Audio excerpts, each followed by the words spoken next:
দেখছো কি সুন্দর। ওয়াও, অনেক কিউট কিউট জিনিসপত্র উলের তৈরি, আর শীতের জন্য এটা খুবই আরামদায়ক হবে আমার মনে হয়। বেবিদের ড্রেস, বেবিদের জুতা তোমার লাগবে? কেন লাগবে? তুমি তো বেবি না। দেখতে যাচ্ছিলা? অনেকগুলা লাল শাক একসঙ্গে নিয়ে আসছে। রমজানের সময় এত শাক কে খাবে আল্লাহই জানে। পুরা লাল শাকের সমাহার করে ফেলছে বাসার মধ্যে। এখানে আমি এগুলা কাটবো এখন।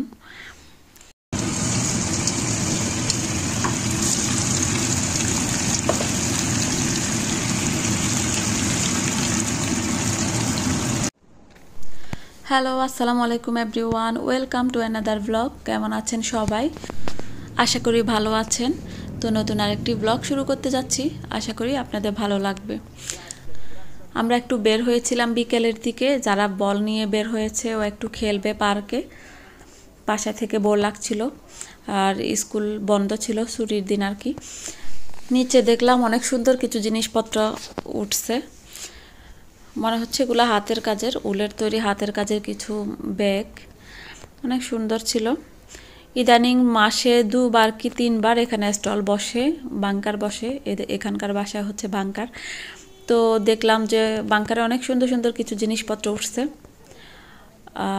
তো আমি দেখতেছিলাম আর একটু রেকর্ড করে নিলাম।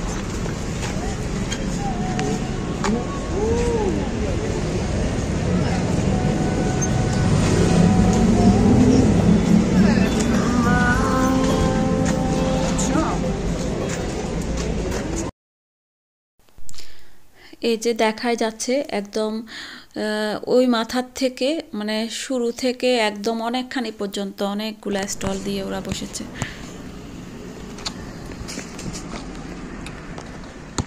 সুন্দর সুন্দর ওয়ালমেট।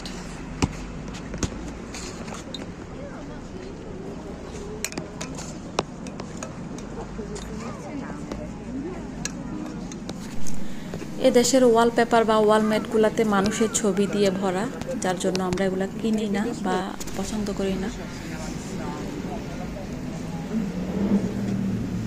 এই যে সব ওয়ালমেটের মধ্যেই দেখা যায় যে কোনো না কোনো কার্টুন, মানুষের ছবি এগুলা থাকেই।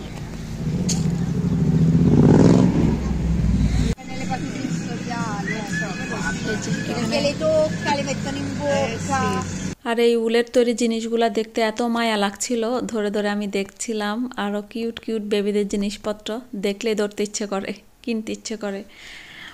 তো আমি এখানে কিছুক্ষণ জায়রা